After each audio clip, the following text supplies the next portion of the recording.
all about the ITWAY. Alright, Alright, check it out now. Let me rip on piece of the club so I'm trying to get on here. Nangai, if you're the two man, come back with my top, I know home. Let's go. មនុស្សស្រីដែលខ្ញុំស្រឡាញ់ស្វែកតែក៏បានដែរប៉ុន្តែសុំរៀងខ្ពស់បន្តិចហ៎ចំមកស្រួយមុខ V fashion sexy ដើមទ្រូងរៀងធំបន្តិចហ៎បើស្គមវិញចិត្តបើមិនសូវគប់តែបើអូនថតបន្តិចអានឹងអែហ្មងយកមកអោបជុំនៅទ្រូងបងអោបផងថាផនិយាយពីកក់ក្ដៅ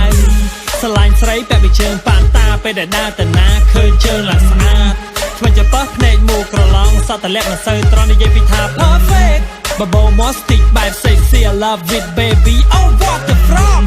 ព្រួយស្នេហ៍បាញ់ចំថ្ងាត់បោះឲ្យឆ្លងដល់បេះដូង baby I can't stop អូនញញឹមមានន័យថាមិនព្រមទទួលយកបងឬមួយក៏អត់អូនញញឹមមកថាណៃបង្កប់ស្រឡាញ់ឬស្អប់សូមប្រាប់ឲ្យត្រង់អ្នកជំរាបសម័យថ្មីដោយបងធានាជូនអូនសូមមិនកុំបារម្ភសារភាពឥឡូវបានទេឲ្យបងសូមស្រឡាញ់ផងណាអូនណា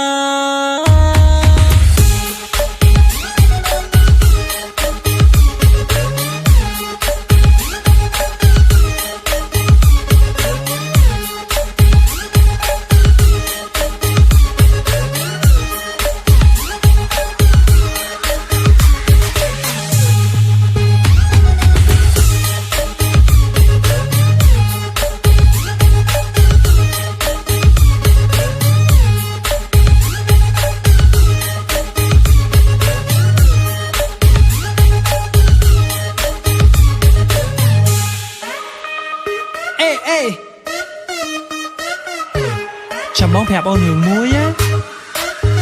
ស្ដាប់បើសិនអូនគឺជាសង្សារបងអូនកុំភ័យស្នេហ៍ស្នងអូននឹងញញឹមរាល់ថ្ងៃបើសិនអូនគឺជាសង្សារបងនឹងថតរូបអូនទៅបង្ហោះរាល់ថ្ងៃបើសិនអូនគឺជាសង្សារបងនឹងហៅអូនថាប្រពន្ធស្អាតរាល់ថ្ងៃបើសិនអូនគឺជាសង្សារបងនឹងដើរអួតគេមិនលាក់ទេកុំភ័យមានសង្សារស្អាតអ្នកណាគេមិនចង់អួតនៅលើលោកនេះគឺគ្មានទេអូនស្រីអ្នកខ្លះទៀតខំប្រឹងធ្វើជានិយាយថាមិនចង់បង្ហាញមុខព្រោះខ្លាចគេឆក់ពីដៃស្ដាប់ទៅដូចជាល្បិចសាគាត់នឹងខំលាក់ឬចង់យកពី3សបកកម្លាំងខំទៅប្រយ័ត្នខ្សែមិនដូចបងទេស្រីស្នេហ៍ស្មោះជូនអូនញញឹមមានន័យថាមិនព្រមទទួលយកបងឬមួយក៏អត់អូនញញឹមមកថាណៃបងកប់ស្រឡាញ់ឬស្អប់សូមប្រាប់ឲ្យត្រង់អ្នកជំរាបសម័យថ្មីដូចបងធានាជូនអូនសូមមិនកុំបារម្ភ